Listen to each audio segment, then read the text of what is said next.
የኢትዮጵያ ጀነራሎች የውርደት ምልክት፣ የምርኮኞች ምልክት፣ የሰነፎች ምልክት፣ የባንዳዎች ምልክት፣ የውሸታሞች በቃ ምልክት ባጫ ደበሌ ነው። አንድ ባንድ እናየዋለን ተመልካቾች። አንድ ባንድ በጣም የምትወዱት ዶክመንተሪ አጠራጣራ ጋር ነው ያዘጋጀው። ከጠቅላይ ሚኒስትሩ ጀምሮ ወታደራዊ አመራሮች ማንም በስልጣን ያለ የኢትዮጵያ መንግስት ወያኔን ከስልጣን ወይም ኢህአዴግ የሚባለውን ከስልጣን ያባረረ የለም። መላ የኢትዮጵያ ህዝብ በተለይም በኦሮሚያ ውስጥ የተጀመረው ህዝባዊ ንቅናቄ ነው ወያኔን ከስልጣን ያባረረው። ስለዚህ ይሄ ከስልጣን የተነሳው የወያኔ ሃርድኮር ወደ ስልጣን ለመመለስ ይሁን አዲስ አበባ ለመግባት ደብረሲና ደርሰዋል፣ ግን አልቻለም፣ ተመለሰ። ቢገባም ደብረሲና የሚቆይ አይደለም፣ ተመሳሳይ ነገር ስለሚገጥመው ማለት ነው። ስለዚህ ወያኔ ራሱን ለማትረፍና ህይወቱን ለማራዘም ጽምዶ መፈለግ አለበት። ከደብረሲና ከተመለሰ በኋላ ጽምዶ ደግሞ ከኤርትራ መንግስት ጋር ጽምዶ ከደብረሲና ከተመለሰ በኋላ ወደ ጦርነት ነው የገባው። ሰውየው ሲዋሽ ነው፣ የውሸት አባት ነው የምላችሁ። ለዛ ከደብረሲና ከተመለሰ በኋላ ታህሳስ ጥር ተመልሶ ነሐሴ እንደገና ወደ ጦርነት ነው የገቡት። ተባብረው በአዲያቦ በሽረን የመጡት እንደገና በዚህ በሁሉም በራያ በመጣልን ብለው በዚህ አልቻሉም። በዛ ግን እስከ ነበለት መጥቶ ነበር የኤርትራ ጦር እስከ ነበለት ገባ። እነ መሐመድ ተሰማ እነ አበባው በሽረንዳ እና ምንድነው የሚለው ከዚህ ተመልሶ ወዴት ነው የገባው? ከኤርትራ ጋር ጽምዶ ጀመረ ነው የሚለው። እነዚህ ሰዎች ቅጥፈታቸው ነው። ቲቪ ነው የተላለፈው። ይሄ የሀገር ቴሌቪዥን ነው። የኢትዮጵያውያን 50 ብር በአመት የሚከፈልበት ድሮ ግዴታ አሁን ይከፍላል አይከፍልም። የሰውየው ውርደትም ጭንቀትም ነው እና እኛን ያባረረው የኢትዮጵያ ህዝብን ያባረረው ወደ ስልጣን ከስልጣን እና ተመልሶ አይመጣም ብሎ ሲተነትን ስለ ጽምዶ በጭንቀት የተሞላው አሁን የጽምዶ አባላት ቀጥል የጽምዶ አባላት ስምምነት መፍጠር ነው። በሌላ በኩል የኤርትራ መንግስት ደግሞ በመሰረቱ ከኢትዮጵያ መንግስት ጋር ግጭትን የፈጠረው ለምንድን ነው? የፕሪቶሪያ ስምምነት የፈጠራችሁት ወያኔ ማጥፋት ነበረባችሁ የሚል አቋም ስለነበረው መሰረት ከኢትዮጵያ ተኳረፈ። አሁን ከቲፒኤልኤፍ ጋር እንደም በሚፈጥርበት ጊዜ ወይም ቃንጃ በሚፈጥርበት ጊዜ የሱ ዓላማ የፕሪቶሪያ ስምምነትን ማፍረስ ነው። የኤርትራ መንግስት የፕሪቶሪያ ስምምነትን የማፍረስ ብቻ አይደለም። ሁለተኛ ሌላው ስጋቱ ምንድነው? የኢትዮጵያ መንግስት የባህር በር ፍላጎት ስላለው በዚህ የባህር በር ፍላጎትም የተለያዩ አይነት ነገሮችን ሊያደርግብኝ ይችላል በሚል የባፋር ዞንን በማድረግ ማቆየት ይፈልጋልና ከዚህ ይሄ ሁለተኛው ስህተት ነው። በነገራችን ላይ አንዱ ቅድም የረሳሁት ስህተት ተመልካቾች፣ አብይ የተሳሳተው ስህተት በስልጣን ዘመኑ የተሳሳተው አንደኛ የፕሪቶሪያ ሰላም ስምምነት ቶሎ ፈጽሞ ከትግራይ ጋር ቶሎ ኢንተግሬት ባለማድረጉ፣ ትግራይን ወደ ፌደራል መንግስት ኢንተግሬት ባለማድረጉ ሂሳብ ሲያሰላ ትችላለህ፣ ትግራይን እዛው ዝጋ፣ ከዛ ትችላለህ፣ በቃ ምንም አይነሱም ከዚህ በኋላ ቲፒኤልኤፍን አንድ በአንድ ወሰዳቸው፣ ጻድቃን ጌታቸው እያልክ ገንዘብ እያጎረስክ ሳር እየሰጠ ወሰዳቸው። ከዛ በኋላ ሰራዊት የሚባል አፋር የሚባል እዚህ ጋር ታደራጃለህ፣ ቲዲኤፍ ታዳክማለህ፣ ቲፒኤልኤፍ ታዳክማለህ። የትግራይ ህዝብ ተመልሶ አይመጣም፣ አይመለስም። ለፒካ ሃቪስቶ የነገረው 100 ዓመት ወደ ኋላ እንመልሳቸዋለን ብሎኛል እንዳለው እሱ መተግበር ነው። ሁለተኛ የተሳሳተው ነገር ከትግራይ ጋር እንዲህ ተወጥሮ ባለበት ሰዓት ቀይ ባህር ማለቱ ነው። ገለልተኛ ሆኜ ነው የምናገረው እዚህ ላይ። ገና ተወጥሮ ባለበት ሰዓት መተንፈስ ባልቻለበት ሰዓት ትግራይ በቃ ወደ ራሱ ቁጥጥር ባላስገባ ሰዓት ቀይ ባህር ብሎ በጎን ደግሞ ሌላ አጀንዳ መፍጠሩ የስህተቶች ስህተት ነው። እኔ ወደ ኋላ አሁን ቁጭ ብሎ ወደ ኋላ ማሰቡ ለሱ ከባድ አይመስለኝም። ቀላል ነው። አሁን ለብልጽግና አስበላን ይሄ ሰውዬ ወደ ጽምዶ ብለው ሁለት ቫልነራብል የሆኑ አካላት እነዚህ ሁለት ትግሬዎች ከተገናኙ እኮ አለቀልን ያለው ማንም መገበ ብሉ የሚባለው ኤርትራና ትግራይ ሰላም ቢሆኑ ኖሮ እኮ አማራና ኦሮሞ ተቃጥሎ ነበር እኮ። ፈጣሪ እኮ ሆን ብሎ ነው ያጠማመዳቸው እኮ እነዚህ ያለበት መጋበ ብሉ እንኳን እና ማን የሚባለው ዘፋኙ የጃማይካ እንትን ሬጌ የሚዘፍ ነው። እነዚህ ሁለት ትግሬዎች ከተጣመሩ ማንም አይችላቸውም ያለው ሰውዬ ማን የሚባለው ጃሉድ እንኳን ፖለቲካ ገብቶታል እኮ እንኳን ማለት ሳይሆን ቢያንስ ዘፋኝ ነው፣ ፖለቲከኛ አይደለም ብዬ ነው። በትርፍ ሰዓት ነው ፖለቲካ የተናገረው። ጃሉድ እንኳን ገብቶታል። እነዚህ በቃ ከተጀገሩ የህልውና ጉዳይ ከገጠማቸው አንድ ላይ መምጣታቸው አይቀርም ብሎና ጃሉድ እድሜ ይስጠው፣ እውነቴን ነው፣ ጤና ሙሉ ይስጠው። ባጫ ደበሌ ደግሞ ለዚህ ነው ቀይ ባህር እኛ ስላልን ቀይ ባህር እንዳያጣ ብሎ ከዚህ ጋር ጽምዶ ጥማድ ፈጠረ ይልናል፣ ይተነትናል ይሄ ሰውዬ።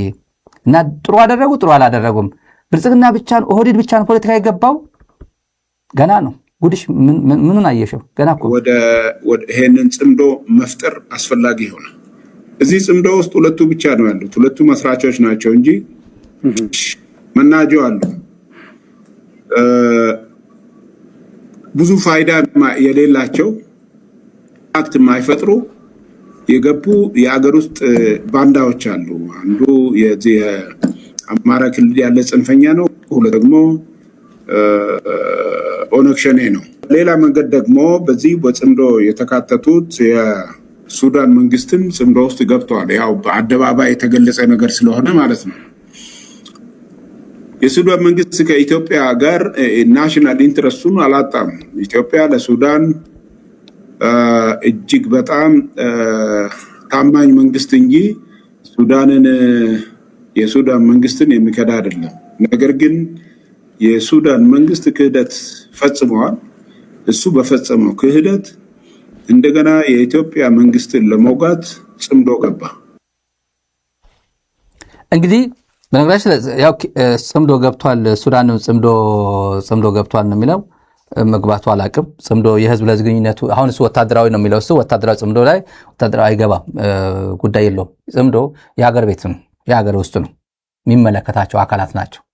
የህዝብ ለህዝብ ግንኙነቱን ጭምር ነው። የህዝብ ለህዝብ ግንኙነቱ በተለይ የትግራይና የሱዳን፣ የአማራና የሱዳን፣ የኤርትራና የሱዳን በተለይ አጎራባች አካባቢ ያለው ይሄ ነበረ የዘመናት ግንኙነት ነው። በዘመናት መንግስታት ቢቀያየሩ በመንግስቱ ኃይለማርያም ጊዜ እንበለው በኢህአዴግ ጊዜ አሁንም በአብይ አህመድ ዘመን የነበረ ነው። በኔመሪ ብንለው የኔመሪ መንግስት እና በሽር መንግስት ሁሉም ጋር ተመሳሳይ ግንኙነት ያለው ነው። ጥርጥር የለውም። የከዳው ማን ነው? ብልጽግና የሚመራው ኢትዮጵያ ነው የከዳቸው። በህዳሴ ግድብ ጉዳይ ከእናንተ ጎንነን ከግብፅ ጋር እንሰለፍም ብለው ቦንድ ጭምር ገዝተው የካርቱም ዩኒቨርሲቲ ፕሮፌሰሮች ትንታኔ እየሰጡ ህዳሴ ግድብ ለኛ ይጠቅማል፣ የውሃ የአፈር ደለል ምናምን ያስቀርልናል፣ መስኖ ጥሩ ይሆንልናል፣ ስራውት ደየር ፍሎው የውሃ የወተር ፍሎው በጣም ጥሩ ይሆንልናል ብለው ስተነቱ የነበሩ ሰዎች መጨረሻ ላይ ክዷቸው። በድሮን የሚመታቸው ማን ነው? ማን ነው የሚመታቸው? ሱዳን እየመታ ያለው ብልጽግና ነው። ኤምሬት ነው የሚመታቸው። ቤት በኩል አሶሳ ሄድኳርተር አድርጎ ቤንሻንጉል ጉሙዝ ለራሱ እሳት ውስጥ ከቶ ጎዳለው ብሎ ህዳሴ ግድብ ላይ ለዳ ጦር ግንባር መስርቷል። እዛ ላይ ያዋጣሻል አዋጣሽም እናዋለን። እሱ ያን ጉዳይ ብልጽግና እንዴት አድርጎ እንደሚያዩ ሂሳብ ሲያሰላ አሶሳ አካባቢ ህዳሴ ግድብ አካባቢ ሌላ ጦር ግንባር መመስረት ይችላል ብሎ ማሰቡ ምን አይነት በፍጹም የፖለቲካ ሃሁ የማያቅ ምን አይነት የናሽናል ኢንተረስት ሃሁ የማያቅ ብልጽግና መሆኑን የምታዩት በዛ ነው። ሌላ ግንባር እንኳን አልፈጠረም። ቀጥ ብሎ ወደ ህዳሴ ግድብ ነው ግንባር የፈጠረው። ህዳሴ ግድብ እንመጣል ጥሩ ነው፣ ጥሩ በጣም ጎልደን ነገር እንኳን መጣልን ብሎ እየተቀበሉት ነው። እዛ ላይ ሻይ የጋበዙት ነው በየጊዜው። ሰሞኑ የምታውቁት የኢትዮጵያ ባህል አንድ መከላከያ ሲሞት ጀነራል ሲሞት ኢቭን በቲዲኤፍ ቶሎ መስዋዕትነት ቶሎ አይነገርም፣ ቶሎ አይሰማም፣ ወሬ አይሰማም። መስዋዕትነት በመከላከያም ጭምር ባለፈው ጀነራሉ እንደተገደለ ተነገረ እንዳልተነገረም ሄዶ ቀብር ስነ ስርዓት ነው እንትን ዘግቶ ስላሴ ሄዶ የቀበሩት። ሱዳን ወዲያው ሲቀነጥቡት ፌስቡክ ላይ ነው የሚወጣ። እገሌ ጀነራላችን አለቀ ብሎ ሞተ ብሎ ፌስቡክ ላይ ይለቃሉ። አርኤስኤፍ የዋሆች ናቸው፣ እንደዛ ነው የሚለጥፉት። አንቱ የሚባሉ ሰሞኑ አንቱ የሚባሉ ጀነራሎች አልቋል፣ በራሱ ፌስቡክ ላይ እየለጠፈ። ከዛ ቁስለኞቹስ ከባድ ኦፊሰርስ የሚባል ጥቁር ኃይሎች ናቸው ያሉት፣ በሄሊኮፕተር ነው የሚያመጣቸው። አንደኛ ውድ ናቸው እነዚህ። የኢትዮጵያ ወታደር የጦር ኃይሎች መረጃ ይሰጠው ነው። ይሄ የኢትዮጵያ ወታደሮች ቁስለኛ ሲታከሙ በነፃ ስለሚታከሙ እና የደሃ አገር ስለሆኑ ዝም ብሎ ኧረ እናቴ እያለ ዝም ብሎ ልታወው ይችላል ቁስለኛ። ለነሱ ግን ቅድሚያ ነው የሚሰጠው። ለአርኤስኤፍ ጀነራሎች የአርኤስኤፍ ወታደሮች ከሆኑ አሶሳ ነቀምት ምናምን ይታከማሉ። ትላልቆቹ ወደ ጦር ኃይሎች እና የግል ሆስፒታሎች አሉ። አረም ኤምሬት ነው የምትከፍለው እና ገንዘብ ከፍለው ስለሚታከሙ ጦር ኃይሎችም ለዚህ ስለሚከፈለው በልዩ እንክብካቤ ነው የሚታከሙት። ጦር ኃይሎች አካባቢ ያላችሁ ዶክተሮች ይሄን ሚስጥር ታውቃላችሁ። ስለ ጽምዶ የአገር ውስጥ ፋኖ ይለዋል፣ የአማራ ሽፍታ ይለዋል፣ የምናምን ለምን በልኩ አይገልጸውም? አፋብን ነው የሚባለው። አፋብን የአማራ ፋኖ ብሔራዊ ንቅናቄ ነው። ፋኖ ዝም ብለ ባጭር ቋንቋ ቀለል ስለሚል ፋኖ እንላለን እንጂ አፋብን ነው በኦፊሻል ስሙና አፋብን የጽምዶ አባል ነው። ጽምዶ አባል አይደለም፣ ጽምዶ አባል ነው ብሎታል። የኦነግ ሸኔም ጽምዶ አባል ነው ብሎታል። ወታደራዊ ትብብር ማለቱ ነው። ይሄ የህዝብ ለህዝብ ግንኙነት እያለ አይደለም፣ ወታደራዊ ትብብር አባል ነው ይላል እና ተነተነው